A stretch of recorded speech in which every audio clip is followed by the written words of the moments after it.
Hey, and we're back with Tune In and Find the Others. We got Jesse Powers here, a musician, wonderful musician, puts a lot of heart and soul into her craft, and somebody that I've loved to synergize with because we're both like kind of doing the same thing with our music, and it's just so cool to hear her stuff. And everybody, welcome Jesse Powers. How are you?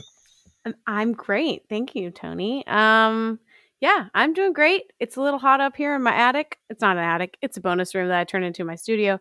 Um, and moving through these last couple weeks of the album and yeah, that's kind of it. I just turned 30. My birthday was on Friday. Yeah. So, that's exciting. I Yeah. said woo, and I was really excited, and I think it just like shaked the foundation of It planet it Earth was because like it just like I know. All that energy, it's your pure energy is just like affecting the web signals. Anyway. To Remember is your album that you're Mhm. creating. Mhm. Why did you call it To Remember? Well, there's a track on there called "To Remember," and I was writing this song. I was let's see, where did I start writing this one? I started writing it. I'm pretty sure I started writing it in the there's like a bend near my house with all these like trees and stuff, and there's a lot of cottonwood trees there. And I just remember going running one day around this bend, and it's like this very foresty type of vibe. And all these cottonwood trees were seeding, and so there's all this snow falling, and I was just like so taken by it and became so extremely present with that like little piece of magic. And I thought, wow, I was just like so in awe that like the smallest things can remind us of the present moment and sort of charm us back into alignment with that something higher and something deeper, by bringing us to the now.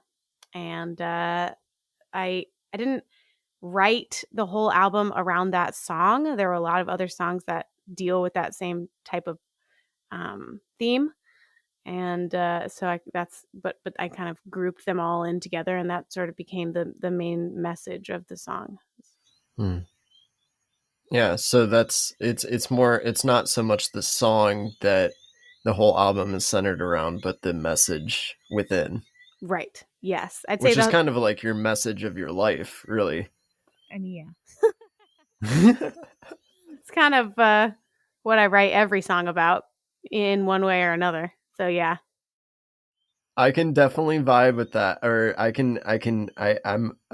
there's an affinity that I have towards that because it seems like for me, and like it's like this. I try not to get down on myself for it, but but because this is like part of the message and what we're here to do, like how my music relates to yours is like it's this that same thing of like I have this central theme that I use for pretty much every single song, and how do I tailor it to different aspects of healing? Like the whole thing is about healing. The whole thing is reflective of like my healing of life and my situations that I'm just like for communicate, for example, it's like I just want to communicate, like, and I don't want to let my lack of words with the people around me and the people that I love the most damage these relationships. And so this is my explosion of communication saying, I don't know what to say, but I need to say it. Mm. Um, so I think it's it's easy to get down on yourself for like having it be the one thing that you write about all the time, or like just get frustrated with it or frustrated with yourself. But ultimately this is like what we're here to talk about is the healing path, and so i um It, i I just want to say that I have an affinity with like what you're talking about, and I feel yeah. like I can relate to it. Yeah. And Well, and so, it's funny that you say that because I feel like that is how, like, not when I started off songwriting,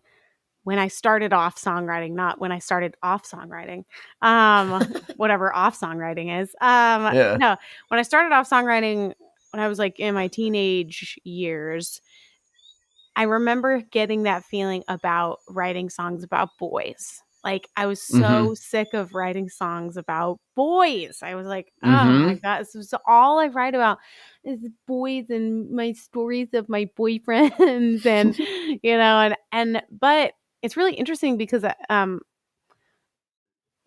I feel like that really taught me to sort of embrace whatever is really truly happening in each moment, and I kind of, like, through that practice of just being like, well, there's nothing else for me to write about. And I have a lot of feelings. So I'm just going to write about what I feel about. And through that practice, I was able to sort of move more into, well, what am I really wanting to say now? Because it was like, I would write these songs about relationships and boys and guys and more I would have to get more truthful with myself until a lot of the time those songs or those feelings really turned into things that were much more about me, which is how I started writing more healing, spiritually centered, conscious type of stuff, because it was like getting in touch with the truth of the moment. So it was helpful that I was like frustrated by that, because I was like, well, there's nothing else to do but just surrender to whatever's happening. And it taught me Yeah. to move into a different subject matter through that. I think you're speaking like when you're speaking about like it being a deeper thing, it's so like a lot of time like you are when you have the energy for something and you just like it's like a wellspring. It just like pours out of you. I think there's something that is teaching us. Like there's like if you have a wellspring for it and it's like filling you up to do this thing and you're also like providing more than it's like you're filling a cup. I use this analogy a lot, but it's like you're filling your own cup by filling the cup of others with this music that is Mm, just like there's no end to it. It just is you and you're mm, just continuing to create, and what inspires you the most has been, and the same for me, has been those intimate relationships where shit got rocked, mm, um, or things got, things were so ecstatically amazing, and you just really needed to talk about it and share it with the world, mm, because it just like fills you up so much that you're just like, it just needs to mhm, come out. mhm, And I think uh, you spoke to it really beautifully. How like eventually you got to the deeper layer of like some of the pain that you've experienced with these relationships, and how it was a reflection for you and how you needed to love yourself deeper, mm, instead of like it always being an external thing of what they didn't have or what they were lacking in. And that is absolutely like that's important to embrace too, and reflect, because there's a lot of truth to that, but a lot of times it's reflective of things that are um are not being addressed within ourselves, that and you speak to it so beautifully in your lyrics and in the way like your musicianship is amazing, by the oh, way. thanks. I mean, you know this, and I've said this to you many times, but like the way the music also, like the way in which you craft the music in relationship with the lyrics that are really super deeply healing, it just provides this like this magical release for a lot of people, and Oh, it's helped me quite a bit. And there was a time period where I listened to the CD that you gave me at Rootwire. I listened to that, was just like stuck in my CD player in my car for a long time. And Wow. a lot of the Ah, reason is like it just kept coming back, the lessons, because you're speaking to a lot of archetypal things too yes. when you're like throughout the messages of the music. It just Mhm. like you're like, and it relates to this, and it relates to this, and it Mhm. relates to this. I really appreciate about that about your music. Thank you. Yeah, and that's a really cool way to say that. It's like it's speaking to a lot of archetypal themes because that's kind of what I meant. It's like it's not only like how what is this, what is the true source of pain here, in these like heartbreak songs or whatever, because a lot of it is it's about um like the I would say the more positive songs or the more like I'm in love, like those things have evolved a lot to be, something that I always keep in mind when I get excited about a person or, whether that's an intimate relationship or something else, which is that like that person, the love that I feel for that person and the love between us is this like divine, feeling, and it's a reflection of like God's love. I can say God, the universe, source, whatever, source's love for us. Like those feelings when we feel ourselves out, especially at the beginning of like an intimate relationship. Um, like I always try to keep in mind that that is sort of this part of me that I'm falling in love with.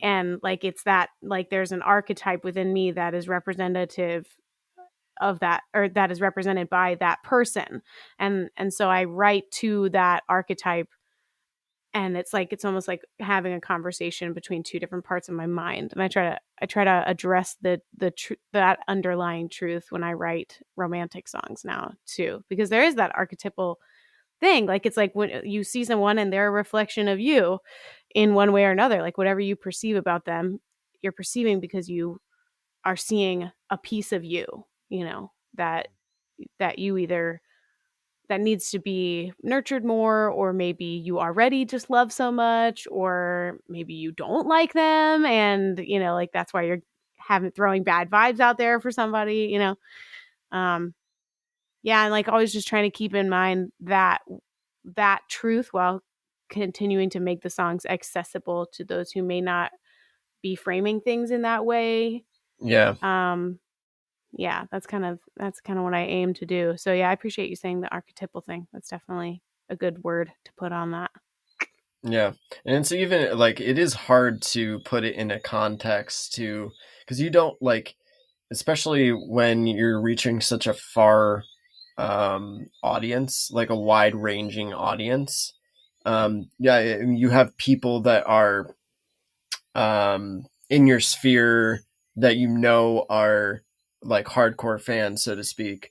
But like when you're reaching the collective, um, it's like in writing a song, it's important to have some level of um, painting, like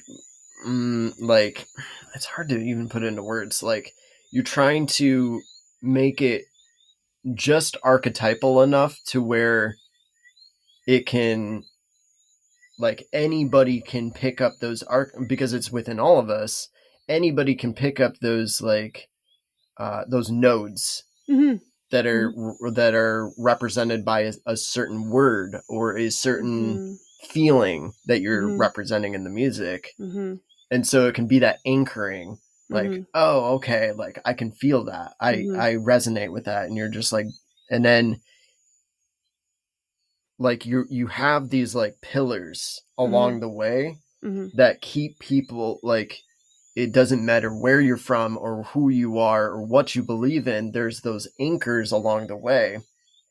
And then in between those you can float in the experimental of like where you feel it connects with these other things. And so it doesn't like, it doesn't, and you don't have to do like, it's so, it's so hard to articulate, and I'm so grateful for this moment too, because this is like such a thing that like artists try to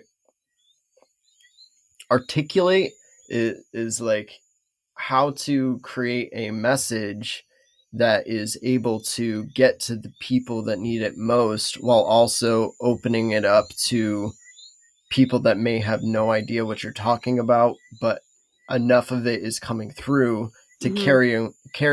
carry them along, that Mhm. if they listen to your music enough or further along their journey, they'll start to make the connections between all the other things that you were talking about. Mhm. It's the same thing that I've noticed with Ram Dass, that Mm. I stopped listening to Ram Dass for like maybe 2 years. And then this year was the first time I picked it up again and really like sat with it. And I noticed how all of these things, all these ideas, or all these like far reaching things that he was talking about, that I was just like, whatever. Like, and not just whatever, like I did like pay attention to it, but now I have a different framework to be able to actually like take in that message and like really appreciate it. And I think like what you're doing with the music is kind of the same thing, where you have enough of those anchoring points to where like further down the line, people look back on the music and they'll go, whoa, or it's Yeah. you that's looking back on your own music and you're Right. like, whoa. Yeah, totally. That, and I'm like, I feel so honored that you, and I feel like you said a comment similar to that several months ago, and I just feel so honored that you like notice, because there's definitely, first of all, some of my favorite artists are people who have those types of listening experiences where you listen to an album in one part of your life, and it feels and means something else, and maybe you don't get all the lyrics, but you get the feeling of it. And like, some things maybe you're just like, oh, that's weird, I don't know why she wrote it like that, and then 2 years later you're like listening to it and you're like, oh my gosh, like that is amazing, and so I guess I didn't necessarily have a conscious goal to be that, but it has evolved into that. And that's mostly because uh as I have grown in my love for like psychology and philosophy, my ways of thinking and my ideas have gotten a lot more abstract, and I'd say like a much more reliant upon symbols and Mm-hmm. archetypes. And in order to keep my music something that can be, you know that's still fun for me to play and sing and for people to listen to, like, naturally those things have sort of just the layers have sort of just become integrated into the songs.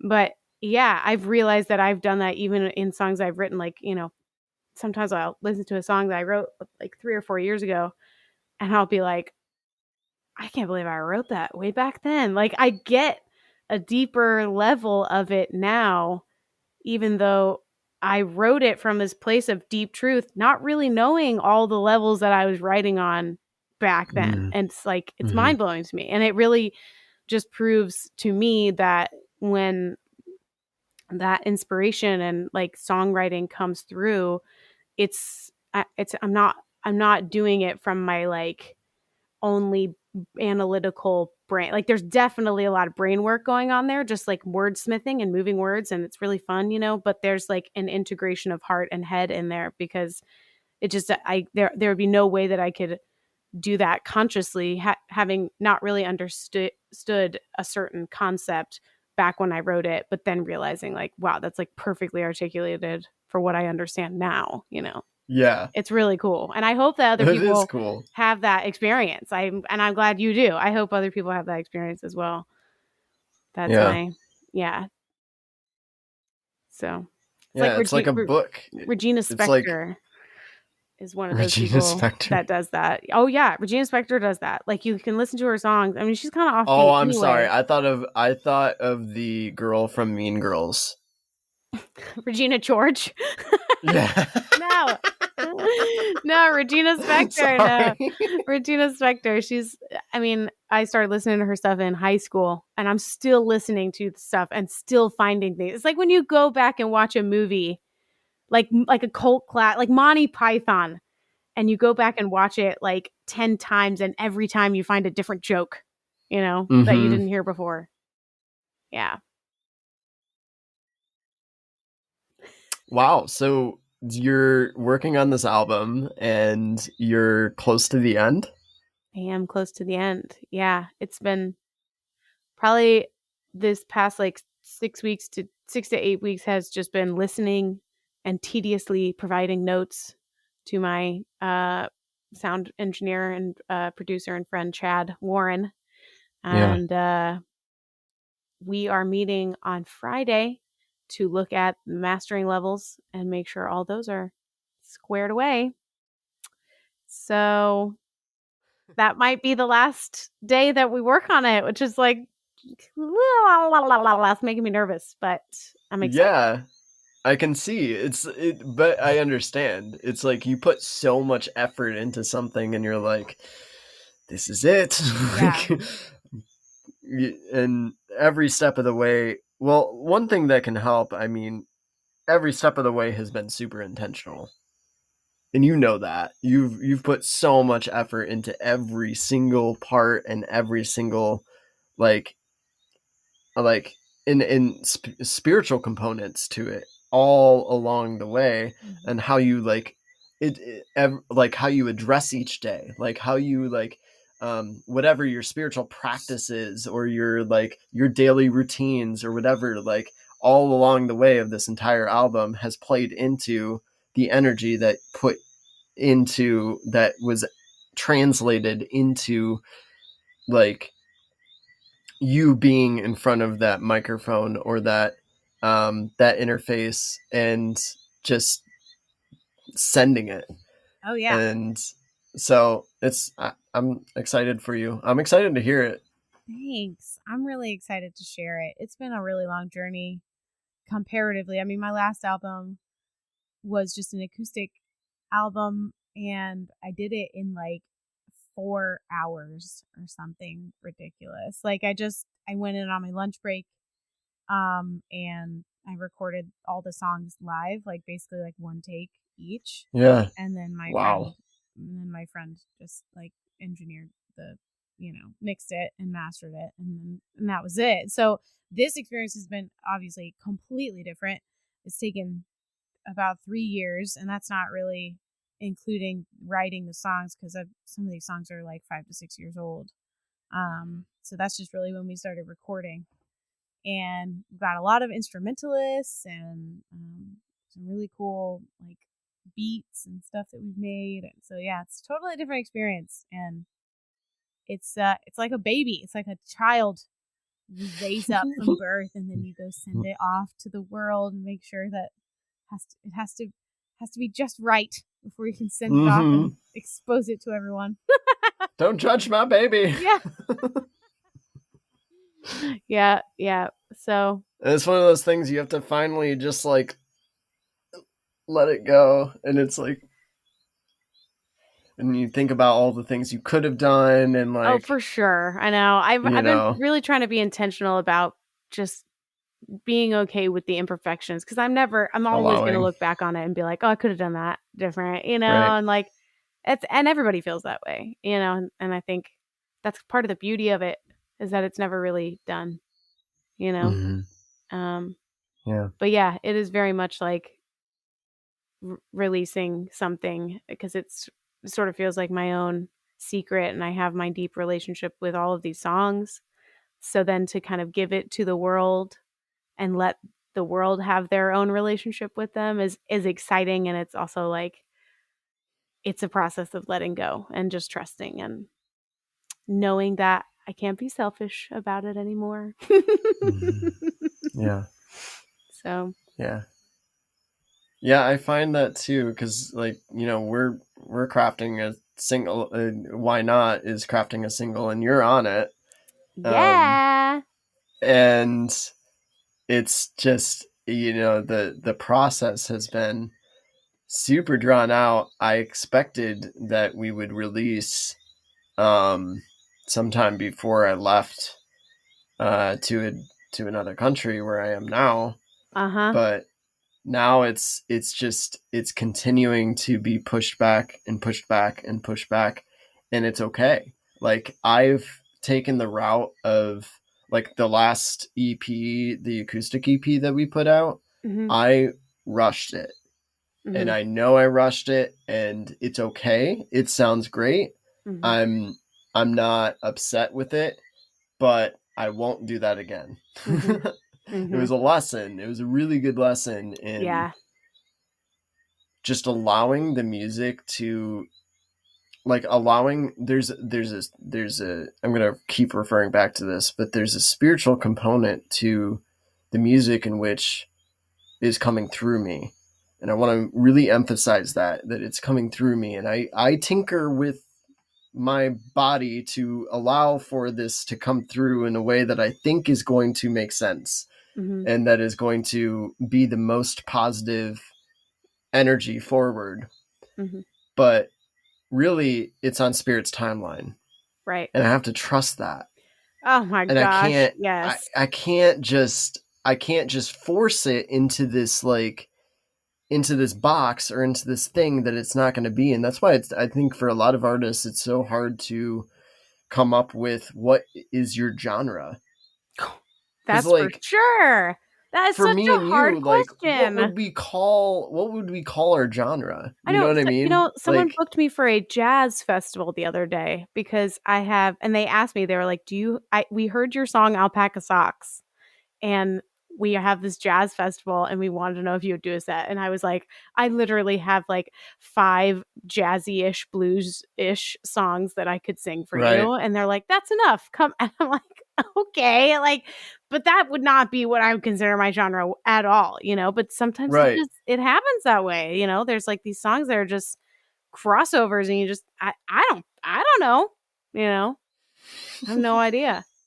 And Yeah, I mean, about it being on a certain timeline, gosh, that has been such a big lesson for me because I like this album for me thematically really arose out of like late spring and summertime, and like just something about that feeling of things starting to pop up and grow and like this explosion into life, and how there's just all these colors and sounds, like the birds are out and the flowers, and all that stuff is like that felt so right to me for like what the album would be when the album would be released, because that's sort of when it was born.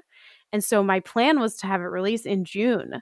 And of course it's taking way longer than that. I mean, it's almost August now, and it won't be out until probably the first week of August. So yeah, it's like having letting go of that, not to mention the fact that people in my Kickstarter are expecting it. They've expected it, in June.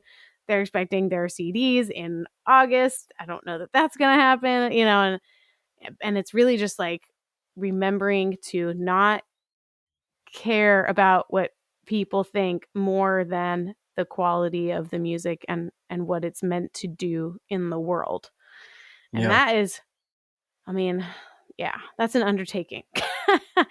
Because, yeah. also as somebody who has listeners and followers, like, I want to be trustworthy and I want to be able to keep my word, and so it's a learning experience to not make too many to learn to give space for what spirit might be intending, even if I don't know what spirit would be, like I need like an extra 6 months before I anticipate when it's actually going to come out. I need to like anticipate 6 months after that.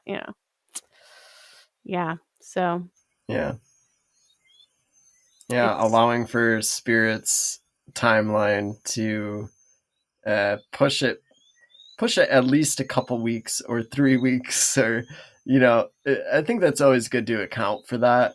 mhm, Um, um, in any sense, it doesn't matter if you're spiritual or not. mhm, I think it naturally happens that there's things you can't account for, you know, for that sure. show up in the recording process or show up in the promotional process, or Sure. the shipment of CDs, or Mhm. all these different things just play a huge role. And so many people don't know how much work, like, you do the recording part. That's the easy part in a lot of ways. Yeah. and then after it, it's like, okay, how do I actually be able to bring this to people in a logistically sound way Mhm. and give enough time for promotion and all Mhm. these things. And um Yeah. It's a whole I'm nother creative endeavor in and of itself.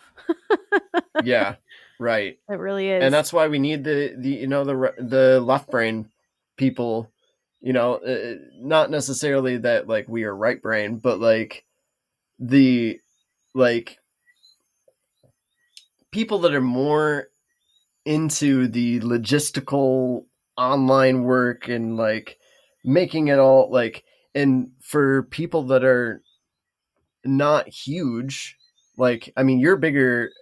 I would say that you have a bigger quantifiable following than I do, but you still have like all of this like,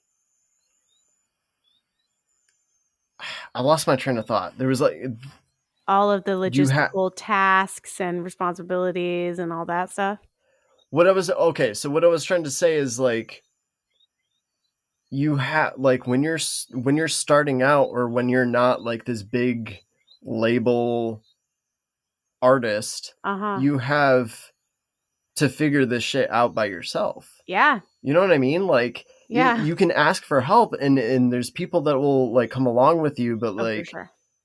if you don't have a model that's like artists are making like, unless you're at a certain point of an artist with your financial backing or whatnot, you have to find people that would be volunteers to help you with the Mhm. thing. And Mhm. sometimes the best people that you can get really need that financial incentive to go Mhm. along with you. And so that's a whole thing for so many people, especially with like where we're at in society right now, where there's like so much wealth is accumulating to the top of business, and all of these like specific corporations that are doing things that are not particularly creating Distasteful. CDs Yeah. Yeah, and yeah. trying to empower the people.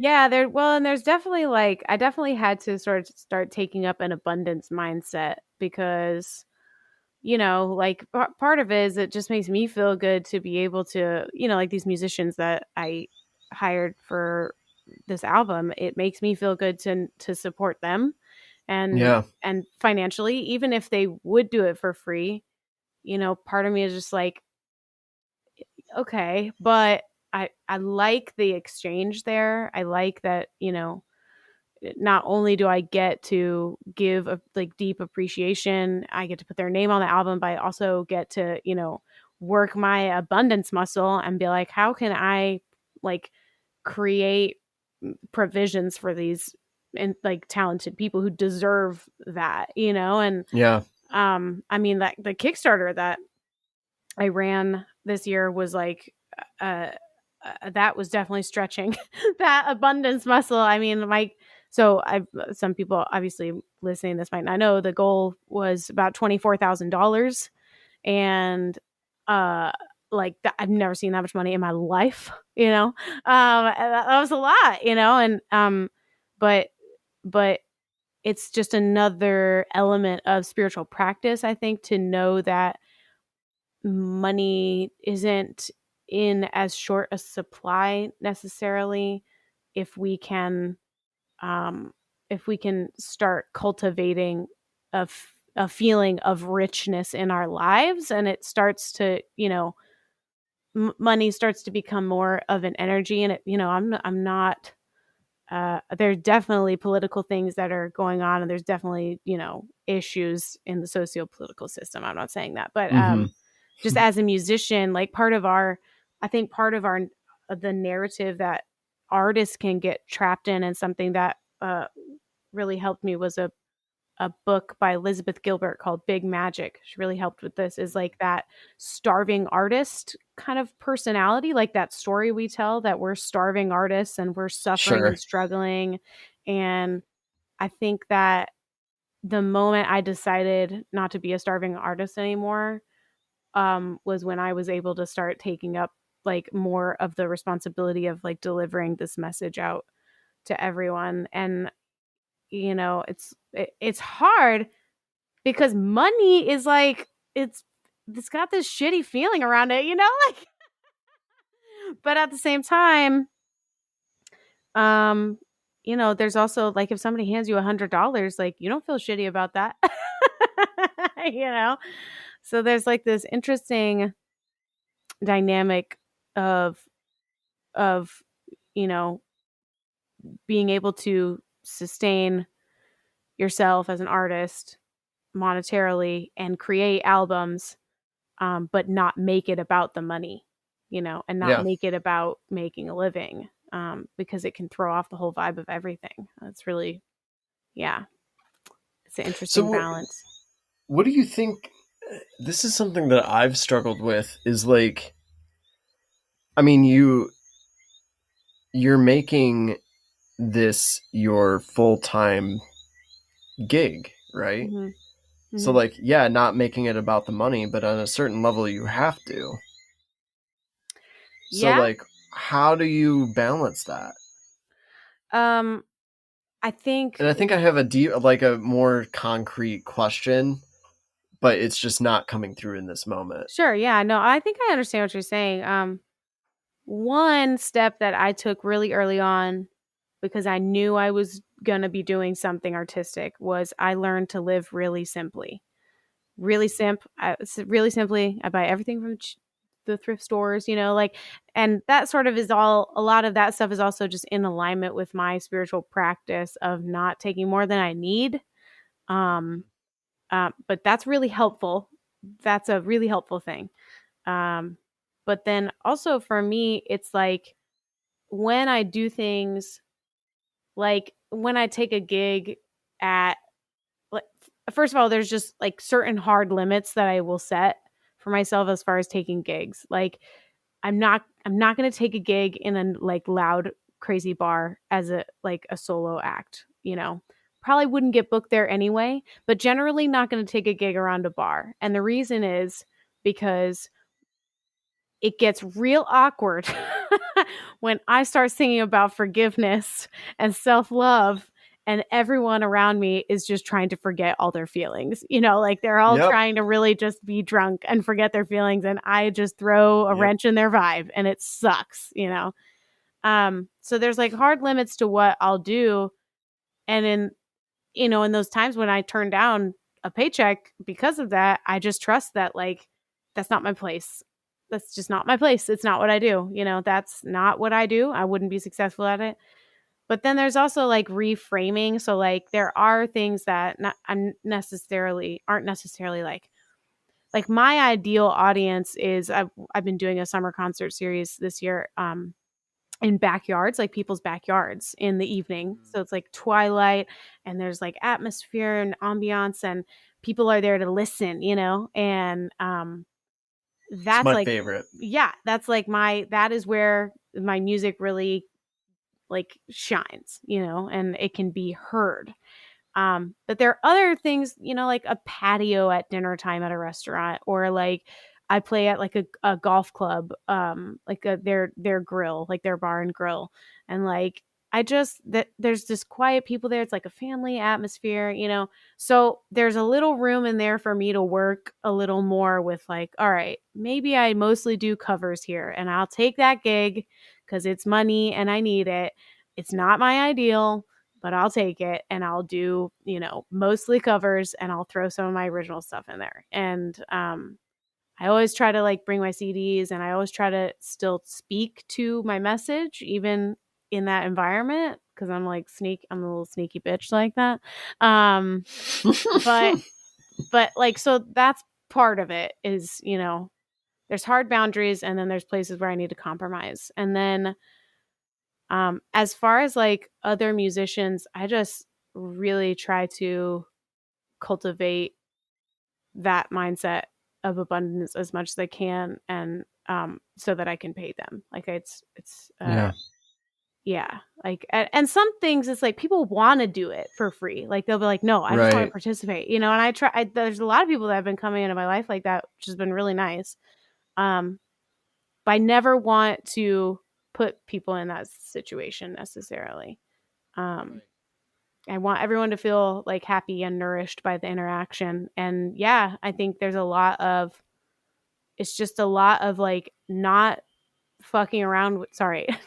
Can I say that? No, Not yeah. I mean, you said bitch, so oh, I did. Yeah. Well, I guess um not fucking around with like smallness because that's what it is. It's like playing small and it's whatever it is that I need to do to get the message that I'm trying to get out there is what I need to do. And I can't play small in these areas that in my story I say are spiritually not good to play big in, you know? Like I shouldn't have too much money because that's not spiritual, you know? It's like, well,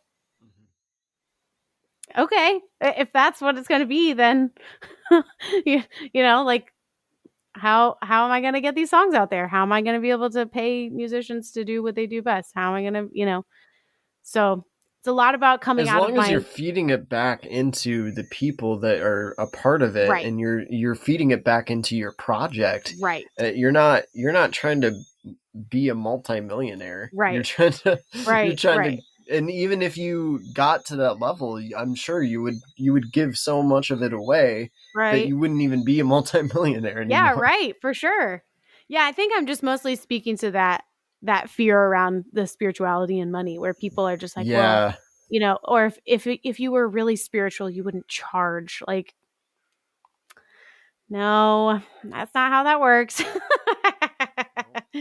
Yeah. So, um, That's, yes. I mean, true spirituality, I feel like, is honoring yourself, the honoring what you've done to, like, whether it be the like the rigorous classes, or um just like the time and the energy for years Mhm. to get to the place where you are now, Mhm. to be able to, and it's like there's that whole meme or like idea of like, no, you didn't pay me for like the whole like, um the guy that fixes the engine of the boat by hitting it with a hammer, Mhm. and the companies, and like he charges like, I don't know, like $1 million or something, and the company is like, wait, what?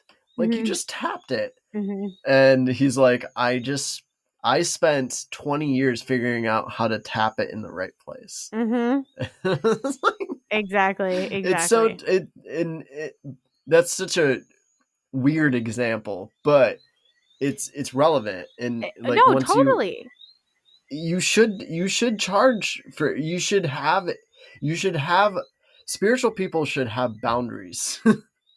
First and foremost, they should Uh-huh. have boundaries on what they're willing to, like, what they want, and Mhm. just like saying what they want, and saying if you don't want it, you don't have to have it, Mhm. but this is what I'm offering it for, because Mhm. I believe this represents my worth and my work that I've put into this being a adequate, not only adequate, but an empowering service, Right. or good Right. for you to enjoy. Right. Yeah. And I feel like that, you know, kind of all just circles back to this sort of like somewhat of a theme in the new album for me is like there's a lyric in there that says 100 trees, but your roots all meet beneath my feet. You remind me that separation's just a lovely dream. And I specifically said that separation is a lovely dream because the ego story of separation is a beautiful thing if we can just observe it, right? And honor it. And part of honoring that ego is exactly what you're talking about. It's like, I live in a Western capitalist society, and to the extent that I believe I do, which is a lot because I was born and raised in this Western capitalist society. I need money so that I can eat food and survive, and it's like I have to honor that. And that's a deep part of my spirituality, is to be able to honor my humanness and my human needs.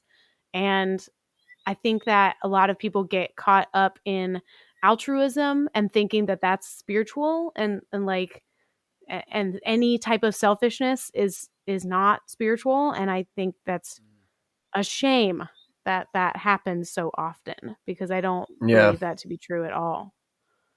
Yeah, there's Yeah.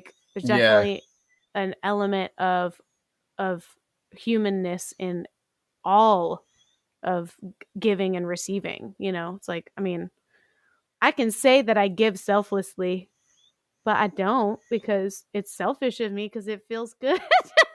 Yeah. Like, and yeah, Well, I it's think you're tapping into something that is so real because like people are craving for authenticity.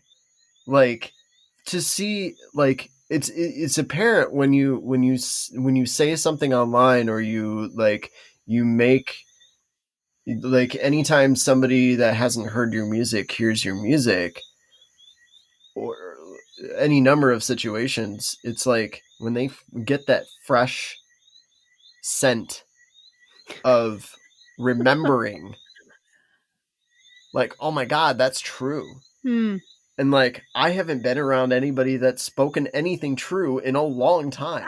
Like, then that's like the real, that's like, I don't know, like it's both horrifying and uh like relieving that we've come to this point of being able to share this.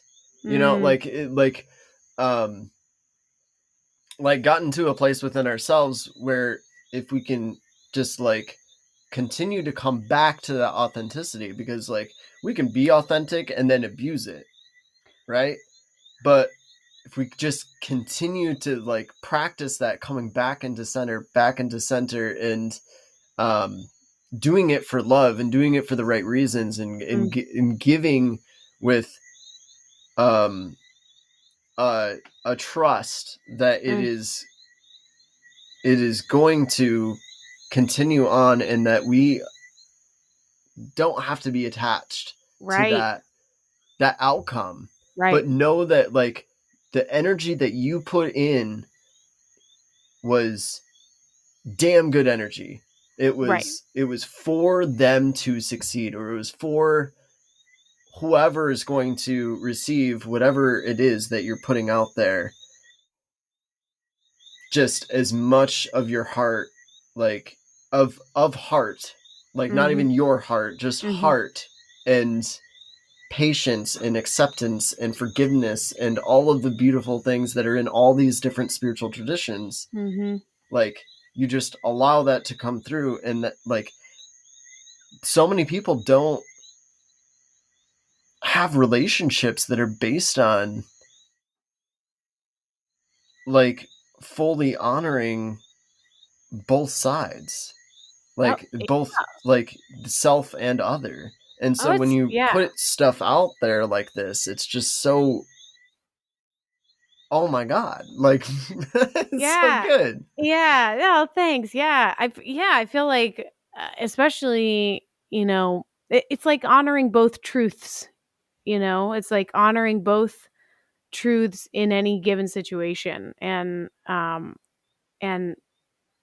I I guess, like, it's kind of like what we were talking about earlier. Just some of these songs that I kind of write as the conversations between archetypes, or like pieces of myself. And because that's really what it is, like there's two sides to every story. Every song tells a story somewhat, and there's much more complexity to relationships and feelings, and than what you probably might hear more standard as far as lyrics on the radio. And And I have nothing against pop music. I'm gonna say that right now. I think pop music is incredibly important, and it is a gateway. And I'm a big fan of pop music, and I think there's room for more perspective and honoring self and other, at the same time. Yeah. And that's generally not what it is. Like most pop songs are like victims or like blaming or, which is cool, honor that too. But yeah, that Yeah. humanness piece of spirituality I think is really, it's difficult to, um it hasn't quite made its way into like a mainstream idea yet. Like I think spirituality and oneness and love and peace and like that's becoming very mainstream, and you don't have to be a hippie to believe that we're all one.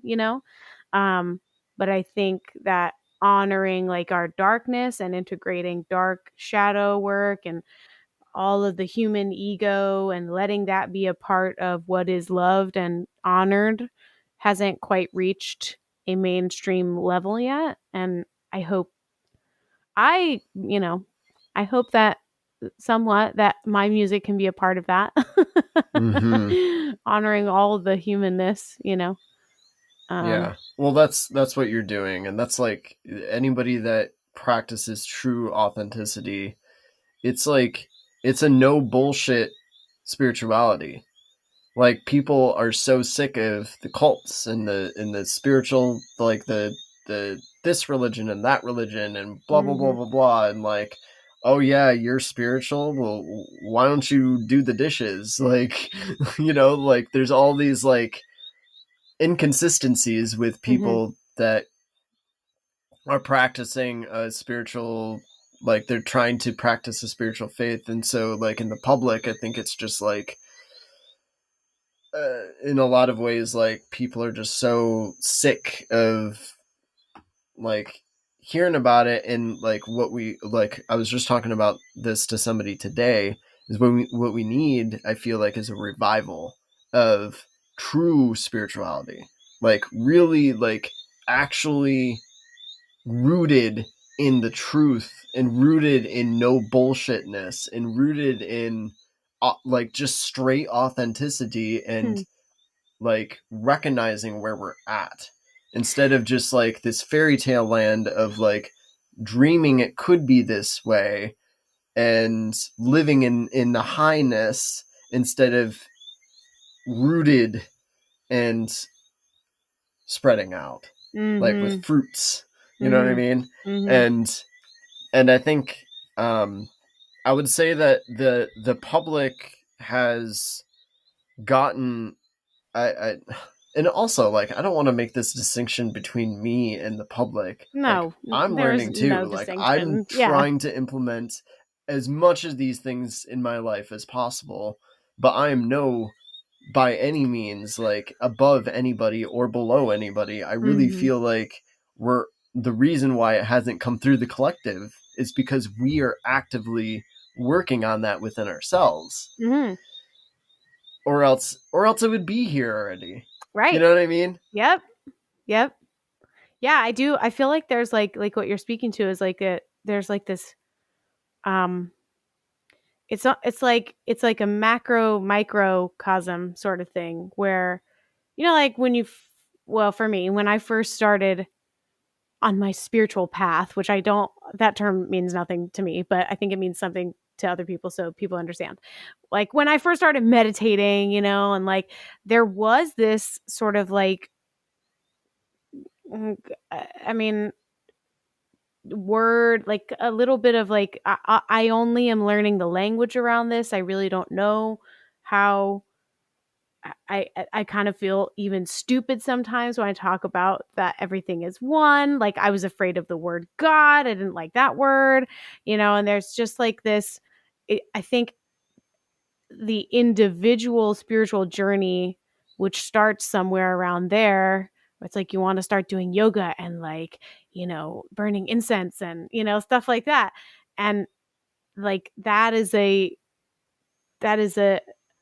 for me was sort of an introduction part of like, I don't really know what to do with this, so I'm just kind of going to do what I've seen, which is really important. Like that's how we begin to be the things we want to be, is by emulating other people's behavior who are those things, even if we don't really understand the reason why, or if it doesn't feel rooted in some kind of like truth to us. Like it's like, well, I'm going to copy what that person does because that's where I want to be someday. You know, it's like this innate human thing. And so I feel like individually or collectively, there's like a macrocosm reflection of that same journey where like collectively, I mean, you talk about a revival, I think it's just a matter of time. Like we're on our way because we're on our way individually, you know, like that spiritual journey collectively is, you know, the same as individually. And I think we're headed there. It's just we're kind of at the beginning as a collective of like everything is one, and like honor all people, and you know, I don't know, burn incense and do yoga and you know like and all those other things.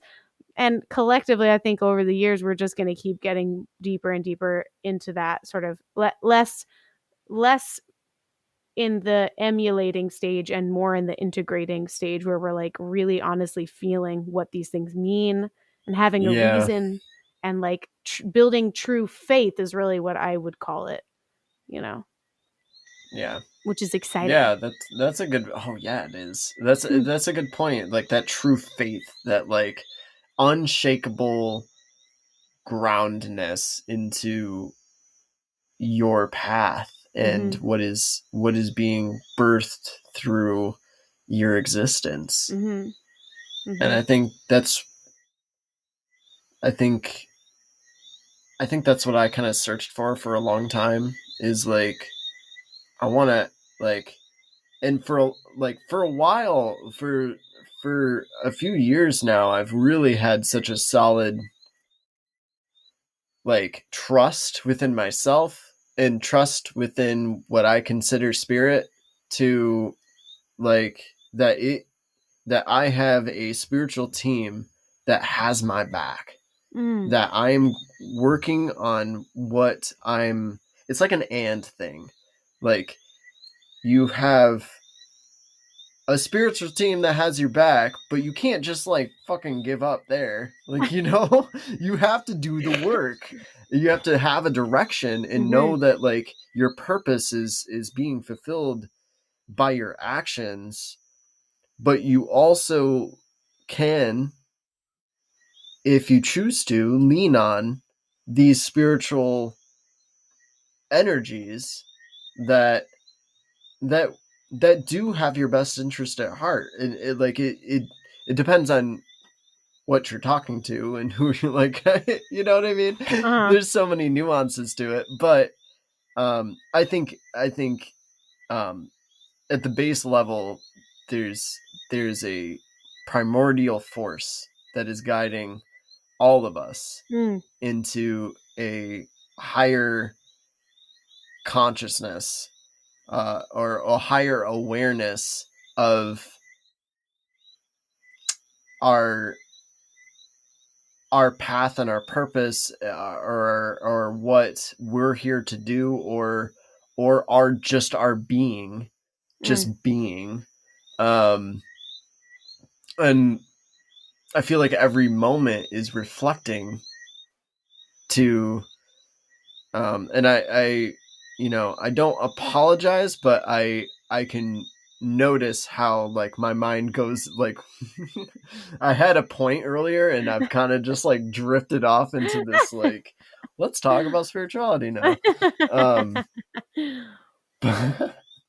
but yeah, I'm I'm really confident that, if anybody that's listening, um, if you've taken away anything from this, I hope it is that you trust that no matter if you understand it or not within yourself, of what your purpose is or where it's going, or like you look at someone like Jesse and you're like, damn, I want to do that, or like I like I'm so inspired by this person, like how do I get there, like kind of like what you were talking about.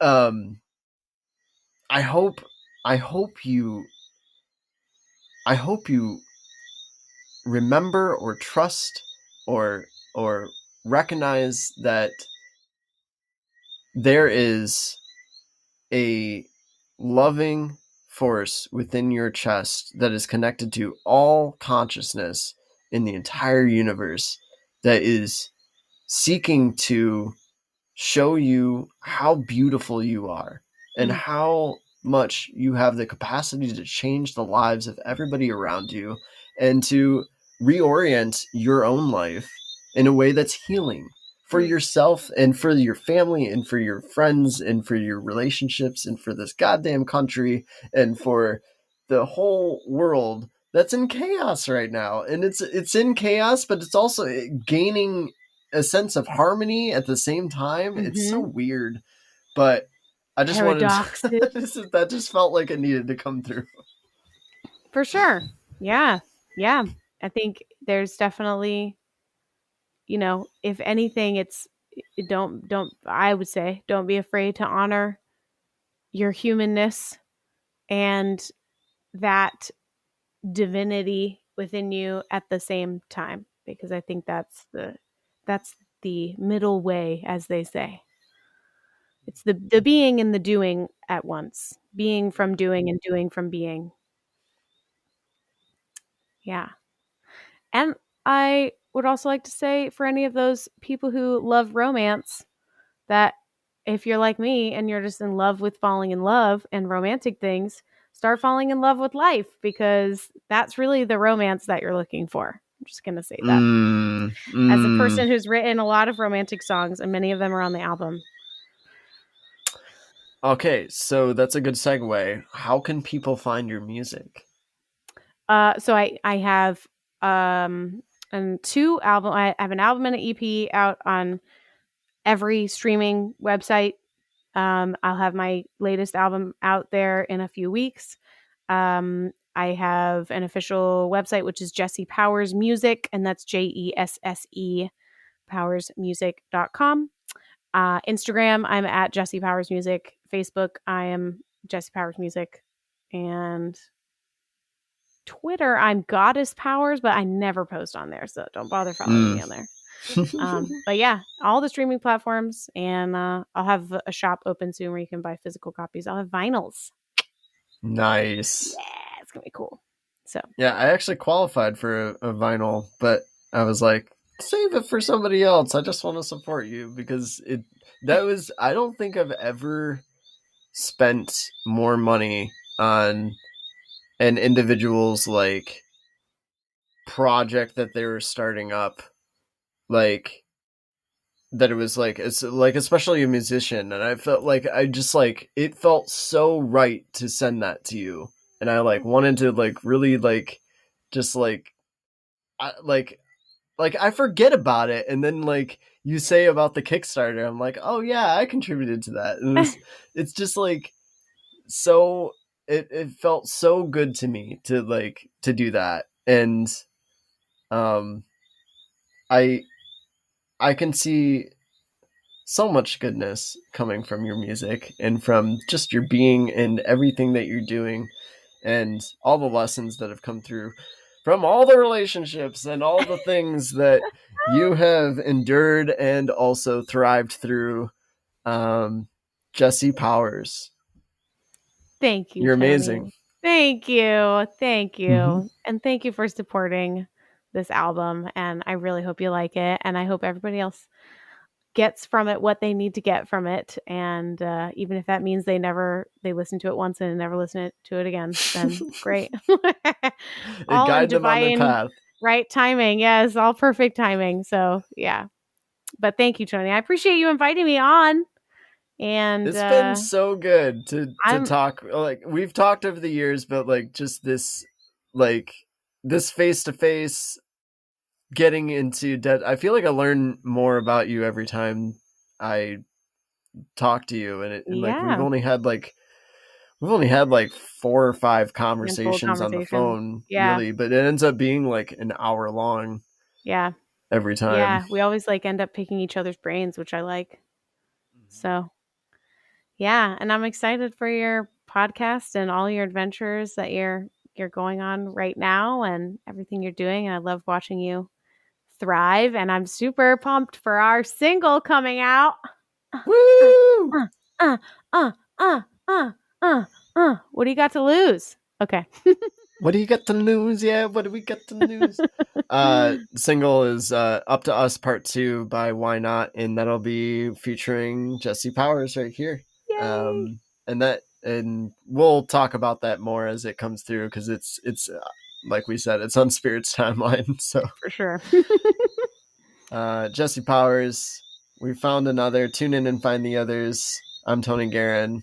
Thank you all for watching, and hope you have found a moment in this that can carry you towards the rest of your life in a more positive direction.